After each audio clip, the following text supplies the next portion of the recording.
guys, welcome back to my channel. So in today's video, I am going to be doing a kind of like, I don't know if it's like a first impression, more like a test. And I am testing out the really hyped up brushes from Sigma Beauty. So I feel like whenever I see someone use Sigma brushes or like ranting and raving about Sigma brushes, it tends to be these three, or at least these are three of them that I see a lot. So what I decided to do was I was in Dillard's just trying to literally get out of there. I wasn't even in there for anything.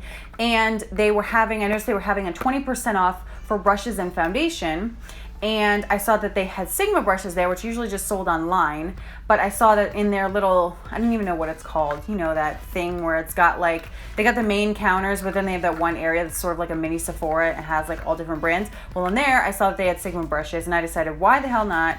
I haven't bought Sigma brushes in years. So I figured, you know, let's just pick up a couple. I decided to pick up, to me, the three brushes that I feel like I hear about the most and just kind of test them out and see if they're really worth it and if they're as good as everyone claims they are. So that's what I'm gonna be doing today. So let's just get started. Okay, so I'm starting out with the 3D HD Kabuki brush. And let's get this guy out of here. Okay, so this is what it looks like. I'm sure you've all seen it very, very often and many, many times before. It's got a very weird kind of pointy angled kind of thing going on here. So I'm interested. It feels nice and like a good density. I know I've talked about this many times. I don't like brushes that are too dense. And I feel like sometimes these kind of brushes can be too dense and then I feel like they don't blend out my foundation the way I wanted to. So I'm thinking, because this isn't as dense, this might be really good.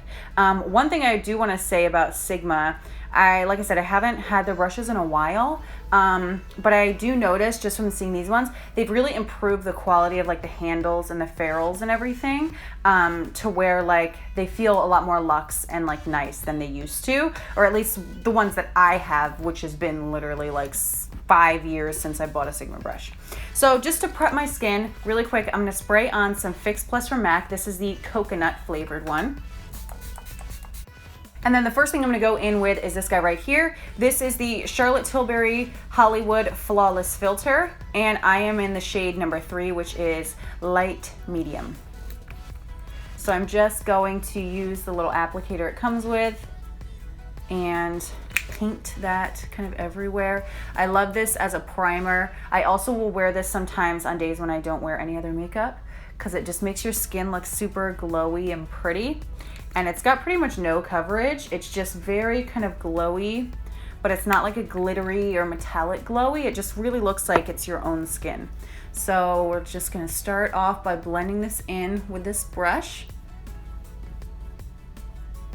Don't really have much to say about how it blended out the primer stuff because kind of like, who cares? I mean, it's just blended in. But here is the real test. So we're gonna go in with some foundation. Today I'm gonna use the MAC Pro Longwear Foundation. This is the Pro Longwear Waterproof Foundation. I'm using the shade NC30. This is insanely full coverage, like insanely full coverage. So I'm not gonna use too much because this can be a lot sometimes. And then again, I'm gonna take this brush and let's really put this to the test. So I like to kind of swipe on my foundation and then dab it like this. I feel like that gets it the most coverage and blends it out the best. Okay, so far I actually really like the way this brush feels. It's giving me, it's like doing a really great job of applying the makeup. And like I said before, it's not too dense, which I really enjoy.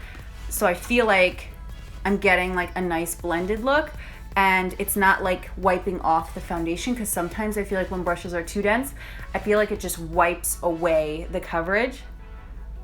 But this is not doing that at all. And now I'm just taking a little extra foundation around my areas where I have blemishes. It's about that time of the month, so I literally broke out everywhere on my chin. I counted yesterday, I have like 10 active little pimples. They're all like smaller, but they're just like scattered everywhere. It's annoying. Okay, so a true test for me is I'm oily, but my skin is dehydrated and oily. So whenever I put foundation on, it will tend to look really dry around my nose area.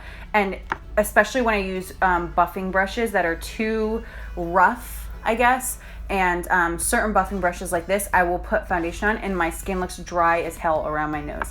So that's kind of what I'm looking to see here, and it does not look dry at all. I have a little bit of streakiness on my nose, so I don't know if maybe, yeah, I think I just missed blending around that area. But that actually looks really, really good for how my foundation usually looks. I think this does work super well for the foundation, and I am very happy with that. We are now trying the next brush that I got, which is the E06 Wing Liner. Now, I have seen this brush a million times, and I've always been so intrigued because it's so small. But when I see people use this, their liner is always just like so fleeky and amazing. So I'm extremely intrigued to see how this works. For my liner, I'm gonna use my favorite gel liner of all time, which is the Maybelline Eye Studio Gel Liner in the shade Blackest Black. And let's just see how this goes. So I usually like to put a line across my lash line first. And now I'm just gonna pull out a wing.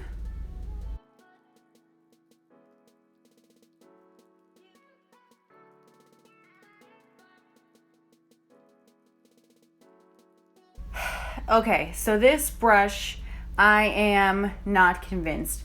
And I don't think that it's the brush necessarily. I think it's just me, to be honest. The brush is nice. I do feel like you can get a very like crispy line at the end, which is nice. But for me, it's just too flimsy, I guess.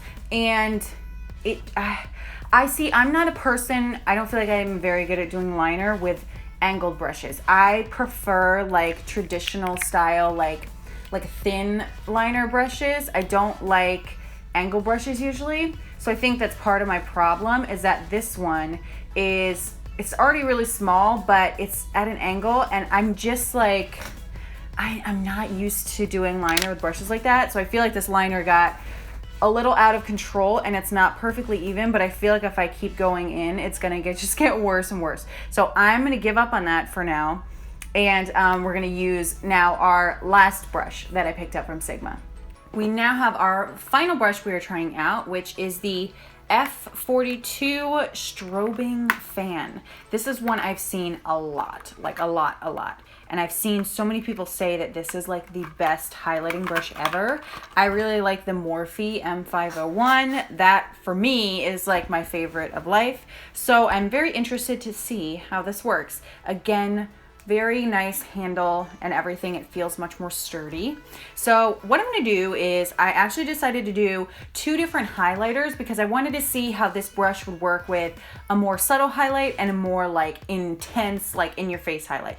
So for my subtle highlight, which, oh my God, this is broken. I'm like gonna die right now because I didn't even realize this was broken.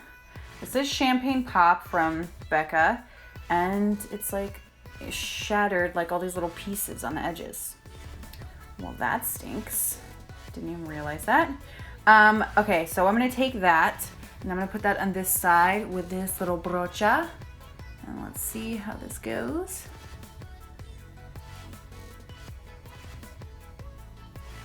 All right, so there it is with a more soft highlight. Looks pretty good. So now for the other side, I'm gonna do an intense highlight, so you know I gotta whip out my Anastasia Amrezy highlight. And that is gonna go on this side.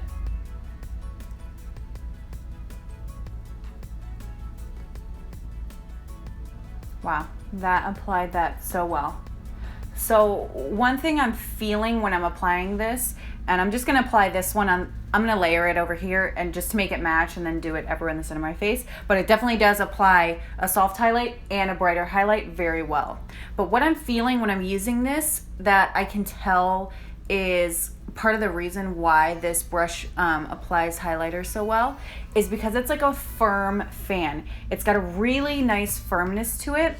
I have a lot of fan brushes in varying sizes for highlight and things like that, and I never really loved them for highlight. The only other fan brush I really love for highlight is the MAC, I think it's like a 130 something.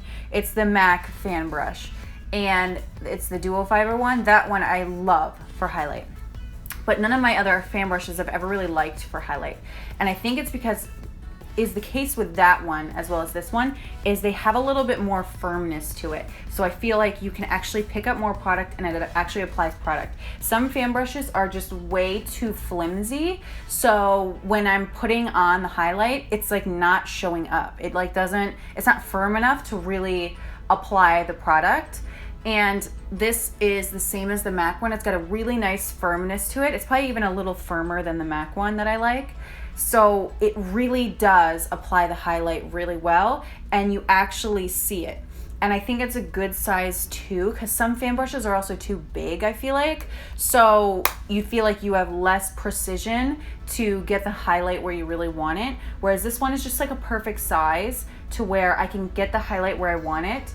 And it's gonna show up really nice, and I can blend it out, and it's not gonna be like everywhere. I mean, I do put a lot of highlight everywhere, but I still want I wanna be able to like choose where I wanna put it, you know what I'm saying? So I really, really like this brush, and I can definitely see why so many people like this.